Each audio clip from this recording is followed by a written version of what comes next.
কঠিন ময়দানে যেদিন মাথার কাছে সূর্য এসে যাবি, মাত্র চৌকে সুরমা দিতে গেলে যে সুরমা দানিতে একটা শলা থাকে, ওই শলাটা যত লম্বা হবে মাথা আর সূর্যের মাঝখানে এতটুকু ফাঁক থাকবে, নিচের জমিন তামা হয়ে যাবি। জাহান্নাম যখন লেলিঙ্গন জিহ্বা বাড়াইয়া হুঙ্কার দিতে থাকবে, আল্লাহর আরশের ছায়া ছাড়া কোনো ছায়া থাকবে না, পা রাখার জায়গা নাই।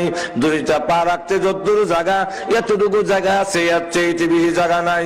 ওই দিন আল্লাহ রাব্বুল আলামিন কিয়ামতের কঠিন ময়দানে ডেকে ডেকে বলবেন, আল্লাহর রাসূল বলেছেন, ওয়া শাবুন নাশা ফি ইবাদাতি রাব্বিহ।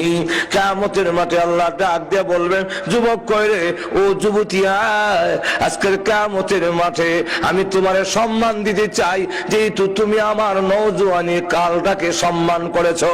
তাই আজকের কিয়ামতের মাঠে আমি আল্লাহর আরশের ছায়ার নিচে তোকে জায়গা দিয়ে দিলাম। আল্লাহ বলবে, আমার আরশের নিচে তোমার স্থান, আসো, আমার আরশের নিচে জায়গা দেওয়া হয়েছে। আল্লাহ রসুল বলেছেন, শুধু তা না, আল্লাহ রসুল বলেন, যেহেতু এই সময়টার দাম, যে বুড়াকালেরও দাম নাই, শিশুকালেরও দাম নাই, নৌজওয়ানি কালটার দাম, এই কারণে আল্লাহ হাসরের মাঠে আল্লাহ রসুল বলেছেন, লা তাজালু কদমা ইবনে আদম হাত্তা ইউসআলা আন খামসিন আন উমরিহি ফিমা আফনা। আল্লাহ রসুল বলেন, কিয়ামতের কঠিন ময়দানে প্রত্যেকটা মানুষকে দাঁড় করাইয়া আল্লাহ বলবেন, তোমার গোটা জিন্দেগির হিসাব দাও। জীবন কার দেওয়া? আল্লাহ দেওয়া। মনে আছে না আপনারা? কার দেওয়া? আল্লাহ।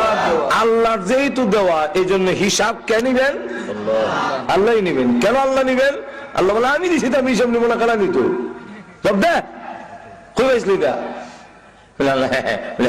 হ্যালো না, জব দাও। গোটা জিন্দিগির ভিতরে শিশু কালো আছে, বুড়া কালো আছে, নওজোয়ান কালো, আর তোদের হোকা। অসুবিধা হইতেছে না আপনারা? অসুবিধা হইতে আমি চাইতাছি। নওজোয়ানি কালো আছে, বুড়া কালো আছে, শিশু কালো গোটা জিন্দিগির ভিতরে, আর তোদের এখন না আসেনি। কিন্তু এর পরেও আল্লাহ রসুল বলেন, ওয়ান শাবাবিহি ফিমা আবলা।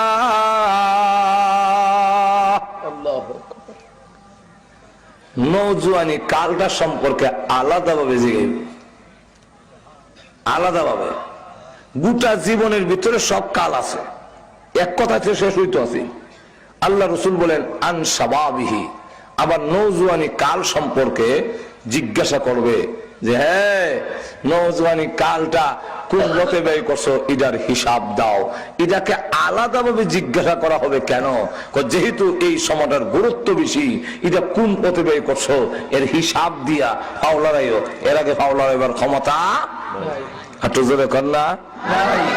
শুধু তা না, আল্লাহ নবী বিশ্ব নবী রাহমাতুল্লিল আলামিন বলেন যে, 5টা জিনিসের কদর কইরো 5টা জিনিস আসার আগে।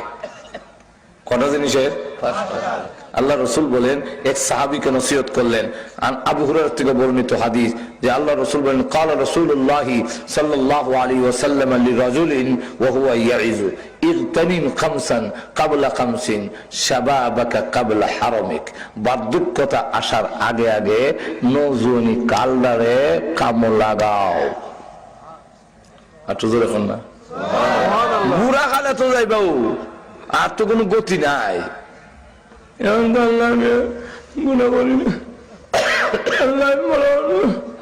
আল্লাহ তো পারতো না, পারবি নি যাইতে এখন গানো। তুই এখন না গেলে আল্লাহ কি? এই কারণে নওজোয়ানি কালে যখন গুনার কাজে যায় না, আল্লাহ রসুল বলেন যে শাবাবাকে ক্বাবলা হারামিক, বার্ধক্যতা আসার আগে আগে তোমার নওজোয়ানি কালকে তুমি কাজে লাগাও, তাহলে কিয়ামতের মাঠে পুরস্কৃত হবে। দুনিয়াতেও তোমার ইজ্জত মহান আল্লাহ বাড়াইয়া দিবেন। শুধু তা না, আল্লাহ রসুল বলেন, মনে করেন জোয়ান কালে ইবাদত বন্দি করছে, নামাজ পড়ছে, আওয়াবিন পড়ছে, এরশাকের নামাজ পড়ছে, চাষতের নামাজ পড়ছে, কোরআন পড়ছে, ওয়াজ তফসির গেছে, এখন বুড়ি গেছি এখন আর যাইতে পারে না, এখন চৌকে দেখে না, কোরআন শরীফ পড়তে পারে না, এখন উযু রাখতে পারে না, নফল নামাজ পড়তে পারে না, শেষ রাত্রে উঠতে পারে না, সমস্ত অঙ্গ সঙ্গে অঙ্গ প্রত্যঙ্গ ব্যথা, দুর্বল, তাহাজ্জুদ পড়বো কেমনে, উঠতে পারে না বেটা। এই অবস্থায় আল্লাহর রাসূল বলেন নওজোয়ানি কালে যদি ইবাদত করে থাকে, বুড়া খালা না করলেও আল্লাহর পক্ষ থেকে ঘোষণা দেওয়া হয় আমার বান্দার আমল নামায় ফেরেশতারা আমার বান্দা বুড়োই গেছে কি পড়তে পারে না, এই কারণে